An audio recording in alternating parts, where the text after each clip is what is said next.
ஜனாதிபதியிடமிருந்து மீண்டும் ஒரு அழைப்பு. தையிட்டி சட்டவிரோத விகாரையில் புதிதாக மற்றுமொரு புத்தர் சிலை. ஜனாதிபதிக்கு பரந்த கடிதம்.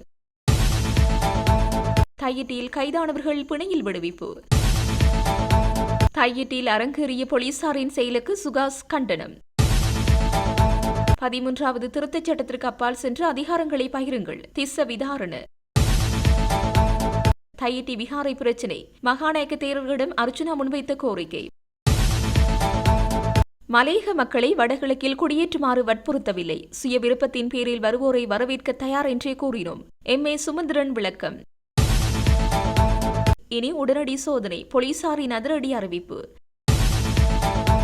கிளிநொச்சியில் சந்திரகுமார் சிவஞானம் ஆகியோருக்கு இடையில் சந்திப்பு.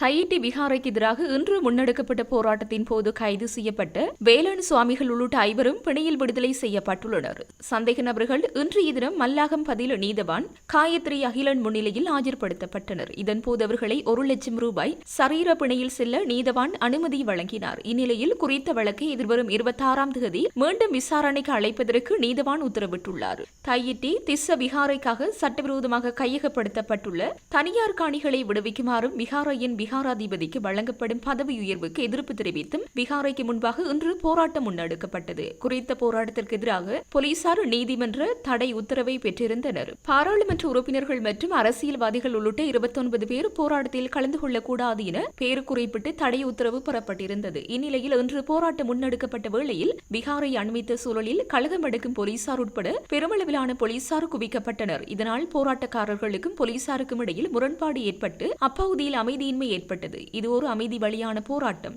இங்கு எந்த விதத்திலும் பொது அமைதிக்கு குந்தகம் விளைவிக்கப்படவில்லை. விகாரைக்குள் போராட்டக்காரர்கள் செல்லவோ விகாரைக்கு சேதம் விளைவிக்கவோ இல்லை. அவ்வாறு இருக்கையில் விகாரைக்கு செல்லும் வீதியை நீங்கள் எவ்வாறு அடாத்தாக மறைத்து வைத்திருக்க முடியும் என போராட்டத்தில் ஈடுபட்டவர்கள் போலீசாருடன் தர்க்கத்தில் ஈடுபட்டனர். இதனைத் தொடர்ந்து போராட்டத்தில் ஈடுபட்டிருந்த வழிக்கிழக்கு பிரதேச சபையின் தவிசாளர் தியாகராஜா நிரோஸ், சிவகுரு ஆதீன முதல்வர் வேலன் சுவாமிகள் மற்றும் வழிவடக்கு பிரதேச சபையின் உறுப்பினர்கள் உள்ளிட்ட 5 பேர் போலீசாரால் கைது செய்யப்பட்டிருந்தமை குறிப்பிடத்தக்கது.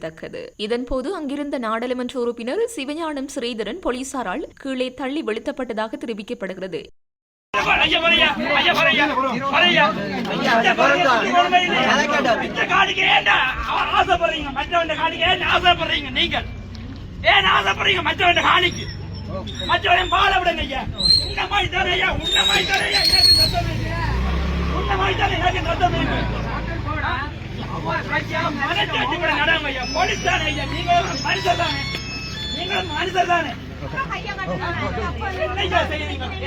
பாவம் பணியை செய்யறீங்க. நீங்கள் ஏன் பாவம் பணியை செய்யறீங்க? ஒரு மனசாட்சி இருக்க, அவனை பிடிச்ச அவனை தூக்கி தள்ளுற உனக்கு மனசாட்சி இருக்க? அவன் என்னையா புடவிட்டவனா? என்ன புடவிட்டான்? எங்களை காட்டி காணிக்க வந்த உறுப்பினரை நீ தள்ளுற. என்ன தள்ளுவ? என்ன காணிக்க நீ இருந்தோண்ட என்ன வந்து தள்ளுற? மனச்சாட்சி குப்பா அந்த அவனை எப்படி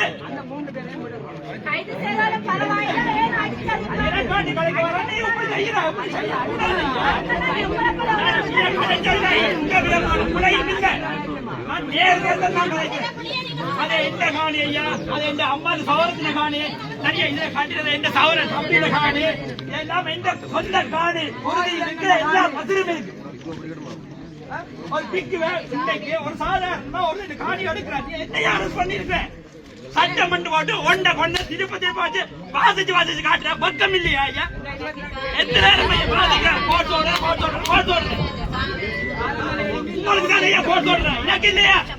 எனக்கு இல்லையா போட்டோட எனக்கு இல்லையா? உங்களோட சொத்து போயிட்டு நீங்க முடிய விடுவீங்களா? சரி ஆறாவது உங்களோட காணிய தருவியா? அதுக்கு 16 அடி தருவியா? சரி இந்த காணியோட உங்களோட காணிண்டா உண்ட சொந்த காணின்னு கழி தருவியா ஐயா? கழி தருவியா? ஏன்னா உங்க காசு போயிடும், உன்ன சொத்து போயிடும், உன்ன பண்பாடு போயிடும், எல்லாம் போய் உன்ன பயப்படாதானே ஐயா? ஏன் அப்ப இந்த சொத்து தான் தேவையா ஐயா? நெஞ்சுக்கு நேர்மையா கழிச்சு போடுவோம். எத்தனை உறுப்பினர் என்ன கேட்ட வேண்டாம், என்ன கேட்ட வேண்டாம். ஐயா போய் கையில போய் நிக்க மறிக்கிறேன் ஒன்றை போட்டு திருப்ப எங்க அவர் திருப்ப வந்து வாசிச்சு காட்டுறேன். என்ன சரவண மலையன சொந்தக்காரன மலையன படிக்காது நாங்க லூசர் கலக்கத்தானே 5 பேர் அரசு பண்ணிருக்கு. இந்த அம்மன் காணி எத்தனை அந்த ஒரு வயசு வந்த அம்மா மனச்சாட்சிப்படி சொல்லுங்க. வயசு வந்த அம்மா அங்க இருந்து இங்க வரல நடந்து வந்து கொண்ட பிடிச்சிட்டு வார ஐயா. கொண்ட பிடிச்சிட்டு வந்த இந்த காணியை பொம்பளை சீதனை கொடுக்குற காணி. அந்த சீதனை கொடுக்குற காணியை நீ வச்சு பிடிச்சி வச்சு போலீஸ் விடுறாங்க. 150 வயசு வந்த அம்மா எத்தனை வயசு 80 வயசு இருக்கு ஐயா. அதுக்கு 80 வயசு அதுக்கு அது இந்த காணியை வச்சு பிடிச்சி வந்தீங்க ஐயா. சாப்பிடறதுக்கு சாப்பாடு பிள்ளைக்கு சாப்பாடு வித்து பிள்ளைக்கிறாங்க. ஒரு அந்த காணியை நீ எடுத்து வச்சுக்க ஐயா. இப்ப சொல்றேன் ஒரு நேர்மையான போலீஸ் அதிகாரியா இருந்தால் நீ இப்ப அவங்களை விடுவாங்க.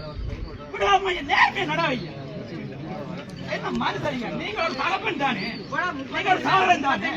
அவங்கள பேச்சுன்னா ஒரு தினம் கூட நிக்கல ஐயா. நான் உண்மையா சொல்றேன்.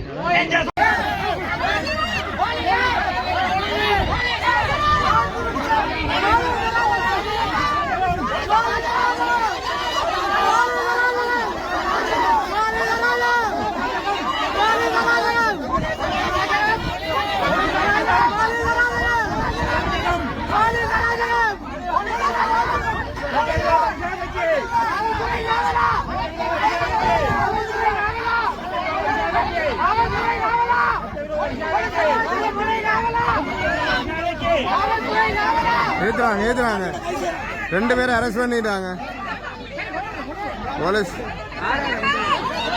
அராஜகம் போலீஸ்.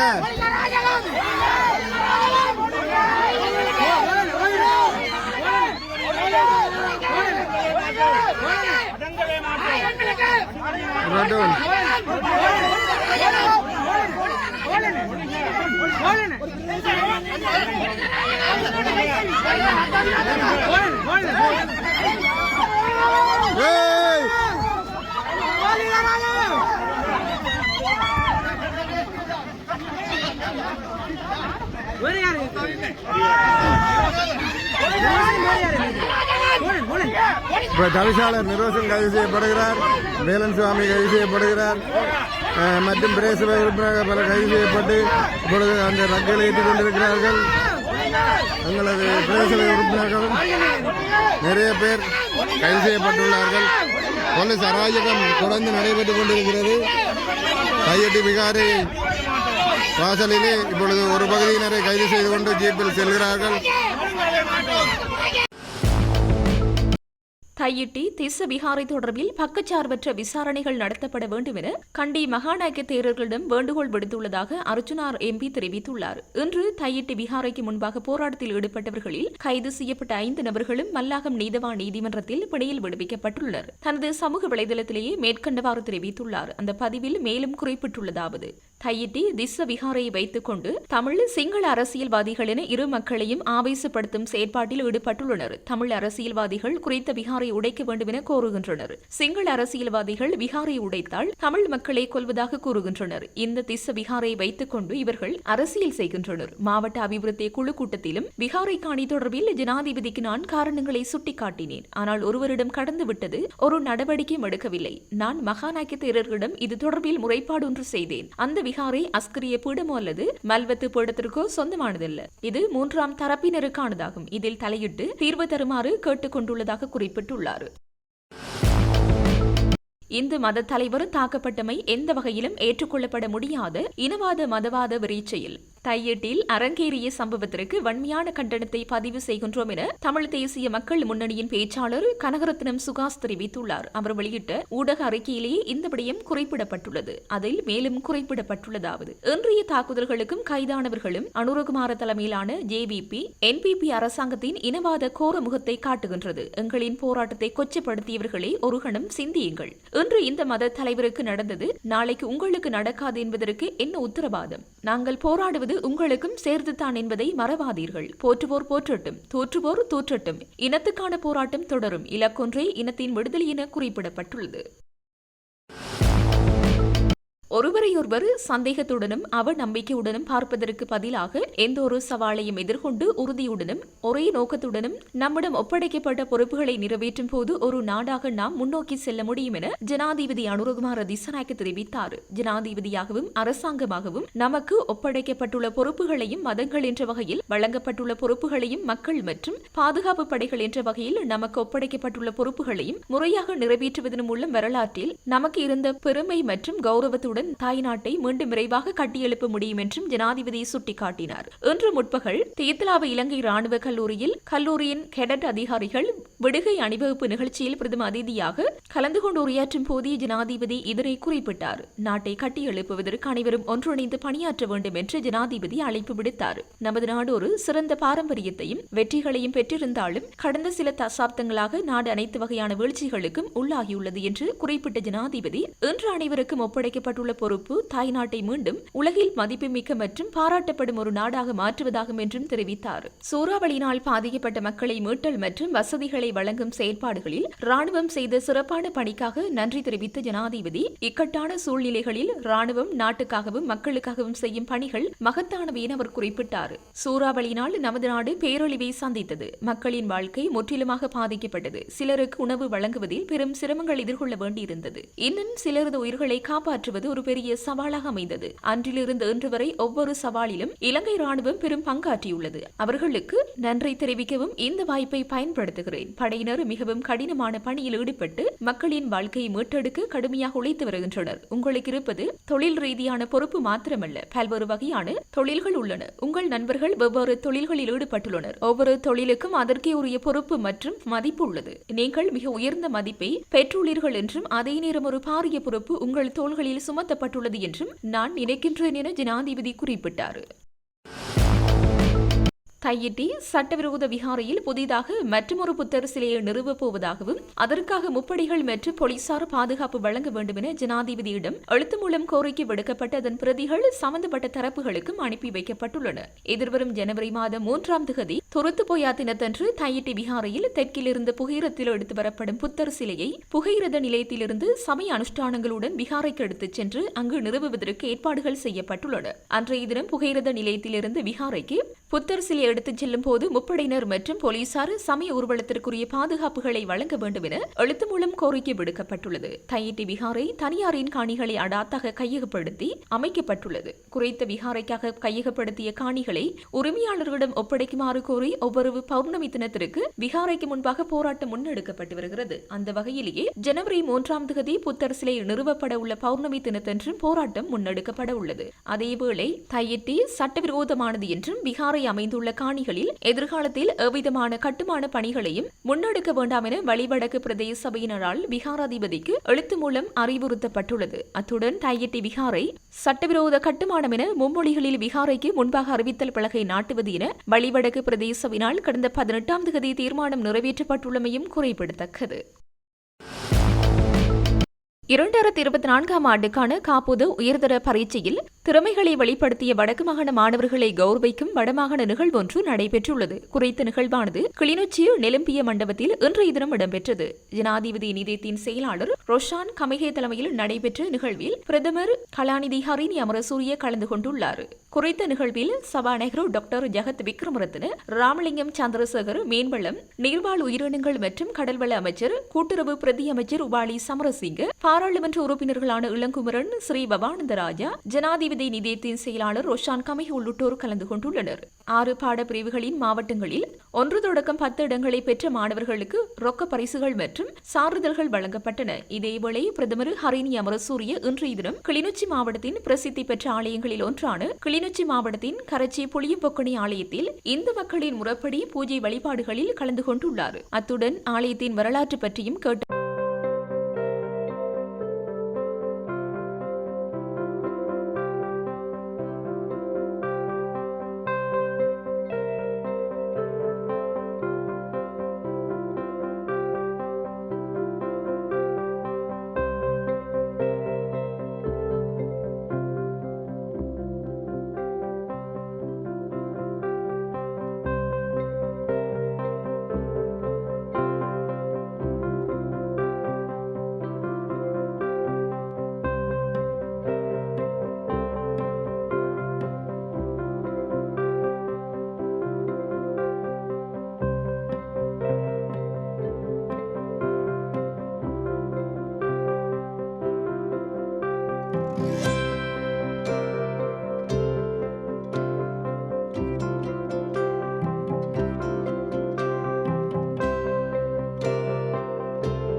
மக்களுக்கு உதவ முடியவில்லை என்றால் நானும் நாடாளுமன்ற உறுப்பினர் பதவியிலிருந்து விலகுகின்றேன் என தேசிய மக்கள் சக்தியின் யாழ் மாவட்ட நாடாளுமன்ற உறுப்பினர் ரஜீவன் ஜெயச்சந்திரமூர்த்தி தெரிவித்துள்ளார். தனது உத்தியபூர்வ முகநூல் பக்கத்தில் வெளியிட்டுள்ள பதிவில் அவர் இந்த விடயத்தினை குறிப்பிட்டுள்ளார். அந்த பதிவில் நாடாளுமன்ற உறுப்பினராக எனக்குள்ள அதிகாரத்தையும் தாண்டி பாதிக்கப்பட்ட மக்களுக்கு உதவச் சொல்லி பல அரசு அதிகாரிகளை கெஞ்சி கேட்டேன். பலர் உதவினார்கள், சிலர் உதவவே இல்லை. அதனை மன்னிக்க முடியாது. அப்படியானவர்கள் தங்கள் பதவியை உறுதிப்படுத்த பாடுபட்டார்களே தவிர மக்களுக்கு உதவவில்லை. உரிய விசாரணை நடத்தி பாதிக்கப்பட்ட மக்களுக்கு தீர்வை வழங்குவேன். மக்களுக்கு உதவ முடியவில்லை என்றால் நானும் நாடாளுமன்ற உறுப்பினர் பதவியிலிருந்து விலகுகின்றேன். எனக்கு உதவ 1000 வழிகள் உண்டு. அதேபோன்று அதிகாரமுள்ள யாரும் மக்களுக்கு நல்லது செய்ய பின்னிற்க கூடாது என குறிப்பிட்டுள்ளார். இலங்கை போலீசாருக்கு 75,000 புதிய சுவாச பகுப்பாய்வு கருவிகள் கிடைக்கப்பெற்றுள்ளதாகவும் அவை தற்போது நாடு முழுவதும் உள்ள அனைத்து போலீஸ் பிரிவுகளுக்கும் விநியோகிக்கப்பட்டு வருவதாகவும் தெரிவிக்கப்பட்டுள்ளது. போலீஸ் ஊடக பேச்சாளரும் உதவி போலீஸ் அத்தியட்சகருமான FG வூட்லர் தெரிவித்துள்ளார். தேசிய மக்கள் சக்தியின் நாடாளுமன்ற உறுப்பினர் அசோக ரன்பல சம்பந்தப்பட்ட வீதி விபத்து விசாரணையில் முறையான நடைமுறைகள் பின்பற்றப்படவில்லை என எழுந்த விமர்சனங்களுக்கு மத்தியில் இந்த அறிவிப்பு வெளியாகியுள்ளது. கடந்த காலங்களில் நிலவிய சுவாச பகுப்பாய்வு கருவிகளுக்கான தட்டுப்பாடு இந்த புதிய தொகுதியின் மூலம் நீங்கும் என அவர் குறிப்பிட்டார். மேலும் பண்டிகை காலத்தை முன்னிட்டு வீதி சோதனைகள் மற்றும் விபத்து நடந்த இடங்களிலேயே உடனடி சோதனைகளை முன்னெடுக்க இது உதவும் என்றும் அவர் குறிப்பிட்டார். அத்துடன் கருவிகள் இல்லாத சமயங்களில் சட்டம் நடைமுறைப்படுத்தப்பட மாட்டாது என்று அர்த்தமல்ல. அத்தகைய சந்தர்ப்பங்களில் சந்தேக நபர்கள் சட்ட மருத்துவ அதிகாரி ஒருவரிடம் முன்னிலைப்படுத்தப்படுவார்கள். அங்கு பெறப்படும் மருத்துவ அறிக்கையை நீதிமன்றத்தில் சாட்சியாக பயன்படுத்தப்படும் என போலீஸ் ஊடக பேச்சாளர் தெரிவித்துள்ளார்.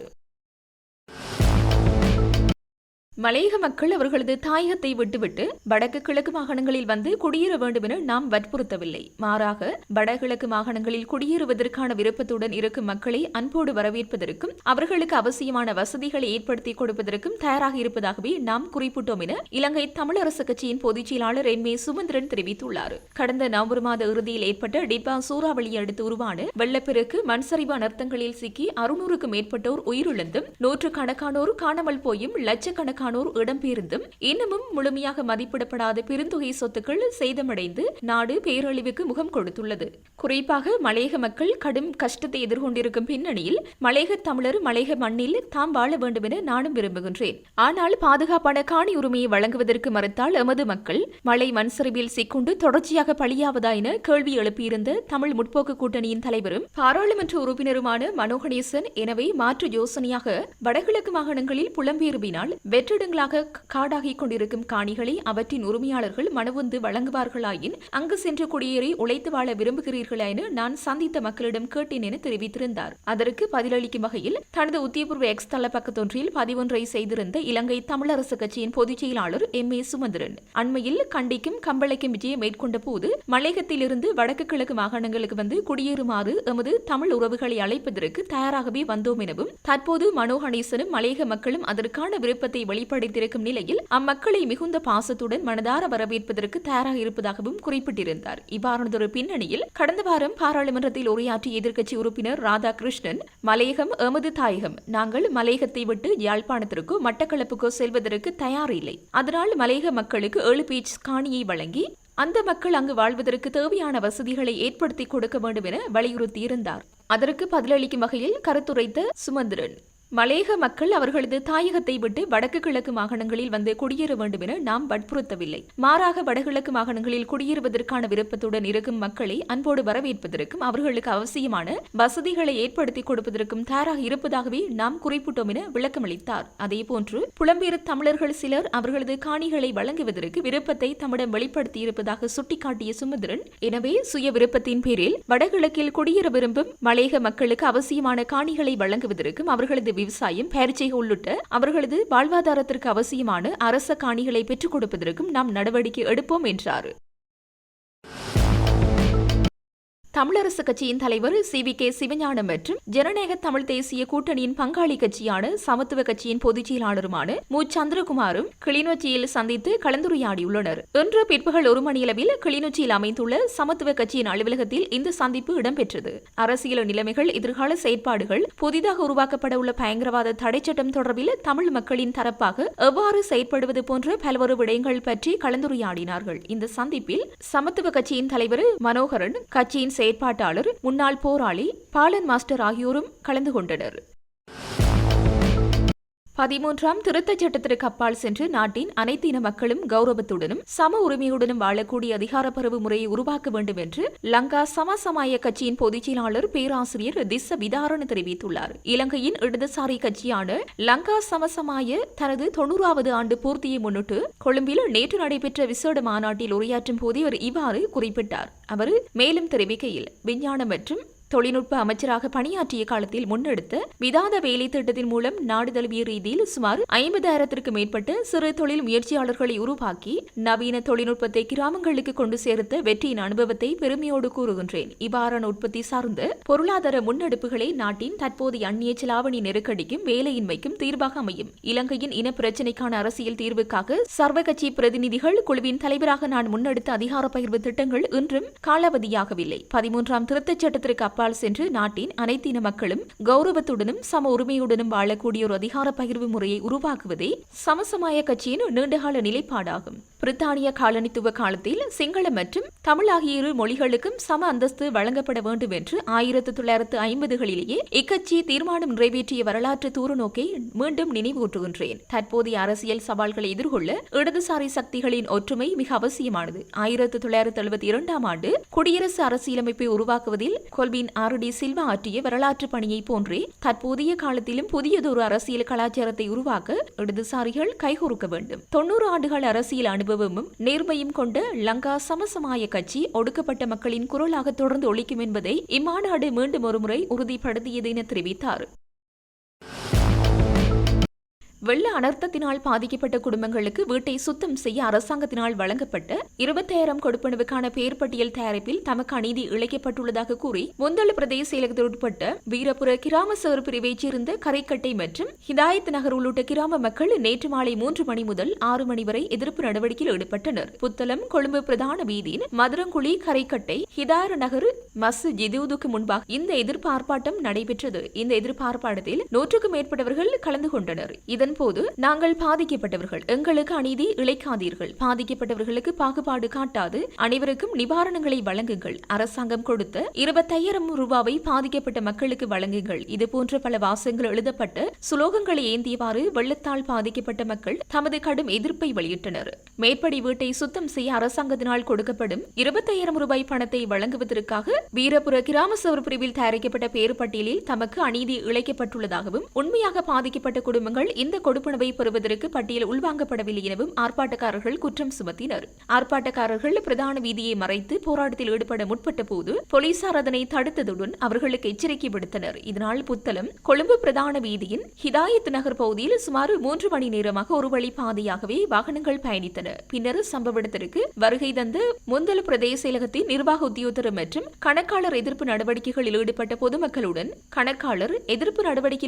பொதுமக்களுடன் சுமூகமாக கலந்துரையாடியதுடன் அவர்களின் கருத்துக்களையும் அமைதியான முறையில் கேட்டறிந்து கொண்டனர். வெள்ளத்தால் பாதிக்கப்பட்ட பட்டியலில் உள்வாங்கப்படாதவர்கள் நாளை மறுதினம் திங்கட்கிழமை முந்தல் பிரதேச செயலகத்திற்கு வருகை தந்து தமது விண்ணப்பங்களை சமர்ப்பிக்குமாறு முந்தல் பிரதேச செயலகத்தின் நிர்வாக உத்தியோகத்தரும் கணக்காளரும் இதன்போது ஆர்ப்பாட்டக்காரர்களிடம் குறிப்பிட்டனர். மேலும் 25,000 ரூபாய் கொடுப்பனவை வழங்கும் போது பொய்யான தகவல்களை வழங்கி அரச பணத்தை பெற முயற்சி செய்வோருக்கு எதிராக சட்ட நடவடிக்கைகள் எடுக்கப்படும் எனவும் அவர்கள் சுட்டிக்காட்டினர். குறித்த கொடுப்பனவு வழங்குவதில் எவ்விதமான பாகுபாடுகளும் உண்மையான பாதிக்கப்பட்டவர்களுக்கு இந்த கொடுப்பனவை பெற்றுக் கொடுப்பதற்கு தாம் முயற்சி எடுப்பதாக இதன்போது முந்தல் பிரதேச செயலகத்தின் நிர்வாக உத்தியோகத்தர் மற்றும் கணக்காளர் ஆகியோரினால் எதிர்ப்பு நடவடிக்கையில் ஈடுபட்டவர்களிடம் தெரிவிக்கப்பட்டதை அடுத்து ஆர்ப்பாட்டக்காரர்கள் அங்கிருந்து அமைதியாக கலைந்து சென்றனர். இந்த எதிர்ப்பு ஆர்ப்பாட்டம் இடம்பெற்ற போது முந்தல் மற்றும் மதுரங்குழி போலீசார் பாதுகாப்பு கடமைகளில் ஈடுபடுத்தப்பட்டிருந்தனர் என்பது குறிப்பிடத்தக்கது.